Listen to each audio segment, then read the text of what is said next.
Uncertainty over federal transit funding administered by the state of Nebraska has the Scottsbluff County Transit Manager hoping for the best but preparing for the worst. Local and regional transit agencies receiving money through the 5311 reimbursement program face a June deadline to submit a required agreement with 2-year budget projections, but were told to complete only the funding needs for the first fiscal year. Kurt Richter this week told the county board the Nebraska Transportation Department received $18.6 million in requests from across the state, but only $11.5 million in federal funding was available with the deadline looming. Given their limited staff and the time frame, they didn't have time to go through everybody's individual requests. Everybody took a 30% cut across the board, and they said, here's where you got to get there, however you have to get there. And I took everything I could out without having to touch wages and benefits.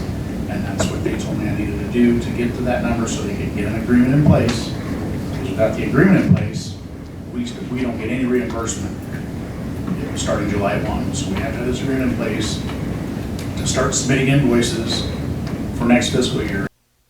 Richter said the cut amounted to a $620,000 reduction in what the county needs for a full year of operations at the current level. And if that funding doesn't come through in a supplemental agreement, money for Tri-City Roadrunner could dry up in only 9 months.